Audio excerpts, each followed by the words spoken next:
What's up, everybody? Welcome to Buzzworthy TV. And I'm the girl, Lady T. And today we are talking Real Housewives of Atlanta, y'all. Oh, how y'all been? I missed y'all. Shout out to everybody who took the time out to watch my videos and comment and hanging in there with me, y'all. I love y'all so much. Okay, so as you can see, back when we started, back at work, back on my break. I think this is how we're going to have to do this, y'all. I'm just going to have to start coming to y'all on my break, because it seemed like when I did it that way, I was able to like come and just talk to y'all on a regular basis. So I think that's how we're going to do this. But anyway, let's get to this episode of Real Housewives of Atlanta, because we got a lot to talk about. Okay, the episode itself is kind of boring. I almost did why I refuse to review Real Housewives of Atlanta, but I was like, I can't do that to y'all. Like, that is so disrespectful. Like, y'all don't get a review, and then I do a video talking about why I refuse to review a show or episode or something. Yeah, that's like a smack in the face. So anyway, let's see. And yes, I'm getting comfortable because, like I said, I'm on break. And I can do that. So look. So, Real Housewives of Atlanta. I'm not going bow by bow. I just want to talk about everything that happened that stuck out to me. First of all, Phaedra going to take her kids to see Apollo in jail. I thought it was really good.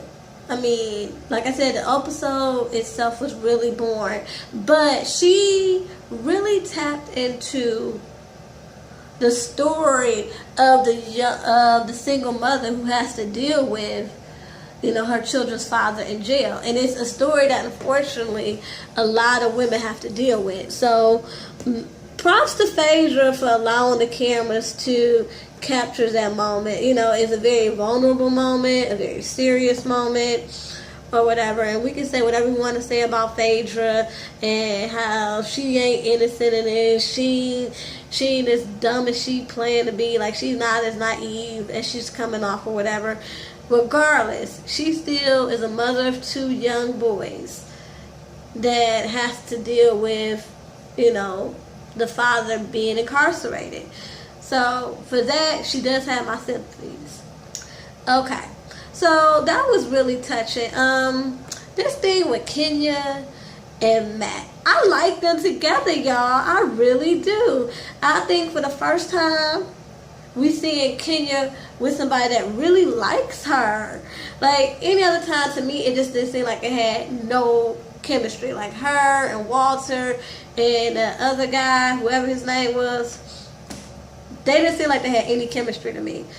And so I wasn't surprised when it was like, oh, she paid me to be on the show and blah, blah, blah. I wasn't surprised at all. But Matt really seems to like her. And I'm glad that she's not letting her auntie's negativity distract her for something that could be really good. Because, yeah, Matt is not really on her level financially, because we make fun of Kenya and all that about how she's not relevant. She probably going the money that she pretending that she have, or you know what I'm saying. But she probably don't. Let's be real. She probably don't got a lot of money. She probably perpetrating or whatever. But she has way more money than him. And that's what her auntie was saying. Like, you don't want to put yourself in the position where you taking care of somebody. And Kenya was like, I definitely understand that. I don't want to have to take care of nobody. But I do think that Matt is in this for her, not just for the money or the clout. Like, honestly, you can tell he don't even really like the cameras, but he's putting up with it for her, because that's her job. That's how she makes her money. And he's just, being supportive. You can kind of tell that. And again, he's not on her level financially, but he seems like a good guy that makes an honest living. And again, that's another true to life story. How many of us women, we steady grinding, and especially in this day and age, we tend to make more money than the man or whatever. And it's something that we have to really deal with. Can we deal with us making more money than a man and dealing with the fact that, hey, they might not be the sole provider? And can we be in a relationship with a man and not have him feel threatened by the fact that we make more money than they do? So it's a very relevant issue, and I'm glad, it's something that's been talked about and being brought to light on, in Kenya's story or whatever. So, what else is going on? Oh, Kim. I want to talk about Kim Fields. So Kim Fields was talking to her directing manager. He gets her directing gigs or whatever, and they were Skyping, and he was telling her like, yeah, I got this meeting lined up for you, that meeting lined up for you, and I'm ready to make moves. I just need you to send me some of your recent work. And she said, well, I just got done finish directing Cynthia Bailey's commercial. Now here's the thing, Kim, I love you, and even though in the beginning I wanted you off the show, I still loved you, because it's something about you that is just very likable. And I don't know how many times we say you boring, or you corny, or you need to stay home with your kids. I personally like you, and I've actually been liking you better these past couple episodes, because you're still being Kim, but I don't know, I think you're coming out of your shell a little bit, and I think you really bring something to the show, and I like that. So she was talking to her manager, and she went on to tell him about how she got into it with Kenya. And she just went in. Like, all this reading that she was doing about Kenya to her manager, she should have said all that to Kenya. Because let me tell you, Kim Fields got to read. And I was like, yes, now that's what I was waiting on. Like, she read her.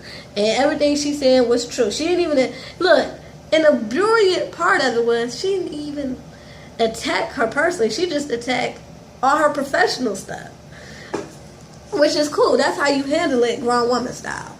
So, yeah, I'm liking Kim Fields. I'm liking the fact that, she's coming out of her shell. I even thought she looked good on Watch What Happens Live, We didn't see that puff ball on her head. I told you one time, I woke up in the middle of the night and the show was on, and I had one eye open, and she had on that platinum blonde curly afro wig. Shoot, that jump about to scare me out of my wits. I couldn't deal. So it's good that she's coming out of her shell, y'all. So anyway, y'all, till next time, peace and love.